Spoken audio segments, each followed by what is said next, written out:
도널드 트럼프 미국 행정부가 감염증 부실 대응을 이유로 중국에 대한 보복 조치를 물색 중이라고 알려졌다. 워싱턴 포스트는 30일 사안을 잘 아는 익명의 미 정부 고위 관계자들을 인용해 미 정부 관료들이 중국을 응징하거나 재정적 보상을 요구하기 위한 안을 살펴보기 시작했다고 보도했다.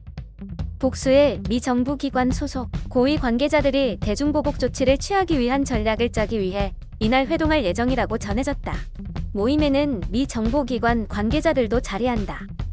트럼프 대통령과 보좌진은 미 정부나 감염증 피해자들이 중국을 고소할 수 있도록 중국에 대해 주권 면제를 박탈하는 안을 논의해왔다고 알려졌다.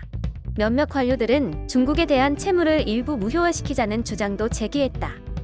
일각에서는 대중보복이 역효과를 낳을 거란 우려가 벌써부터 제기되고 있다. 중국이 미국에 의료 장비를 공급하는 주요 무역 파트너인 만큼 사태가 잦아들 때까지 기다려야 한다는 지적이다. WP는 트럼프 행정부의 이번 움직임은 세계 경제가 감염증으로 위태로운 상황에서 이미 긴장돼 있던 미중 관계를 더욱 갈라놓을 수 있다고 분석했다.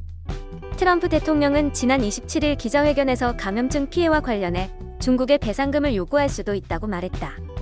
광수왕 중국 외교부 대변인은 이에 적은 중국이 아니라 바이러스라면서 미국이 추구하는 처벌이나 책임 묻기는 국제법상으로 근거가 없다고 반박했다. 한편 도널드 트럼프 미국 대통령이 미국과 중국 간 대결에 한국을 노골적으로 끌어들일 것이라며 향후 트럼프 대통령의 무리한 요구에 대비책을 미리 마련해야 한다는 조언이 나왔다. 이수훈 한국국방연구원 선임연구원은 1일 트럼프 행정부의 대중정책 연구안보 국방 분야를 중심으로 한 보고서에서 지난 3년간 국정 운영을 통해 나타난 트럼프 대통령의 대외정책 기조는 미국 이익 중심이고 이에 부합하지 않을 경우 동맹이라는 개념도 흔들 가능성이 있다는 여지를 충분히 보여줬다며 트럼프 행정부는 미중 관계에 있어 한국의 역할이 미국에 도움이 될 때 한국을 노골적으로 끌어들일 것이며 한미 관계는 단순한 전략적 동맹으로 격화될 수 있다고 말했다.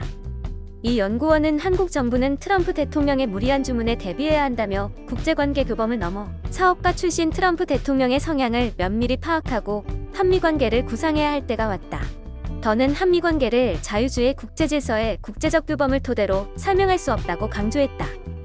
그는 한국 정부는 트럼프 대통령의 성향을 이제는 정확히 파악해 미국이 한국 내 중거리 미사일 기지 배치를 요청하거나 인도 태평양 전략에서 한국의 역할을 주문할 수 있다는 전제하에 철저한 계산을 토대로 대응책을 미리 구상해야 한다고 조언했다. 이 연구원은 만약 미국의 인도 태평양 전략에 한국이 힘을 보태어 남중국해에서 진행 중인 중국의 해양 전략을 견제한다면 중국은 여러 가지 방법으로 한국의 경제를 어렵게 할 수 있다며 동북아에서 한국의 역할로 인해 상황이 중국에 불리하게 전개될 경우 한국은 경제적인 면에 있어서 과거 사드의 사례와 같이 어려움을 겪을 수 있다고 지적했다. 그는 지금 인류는 트럼프 대통령의 미국 우선주의와 시진핑 주석의 중국몽이 대립하는 가운데 역사적으로 가장 거대한 강대국 간의 대결을 보고 있다며 중견국으로서 한국의 역할은 무궁무진하며 한국 정부 역시 한국 우선주의를 기반으로 철저한 이익 중심의 대외 정책을 수립해야 한다고 조언했다. 영상이 도움이 되셨다면 좋아요와 구독을 부탁드립니다. 시청해주셔서 감사합니다.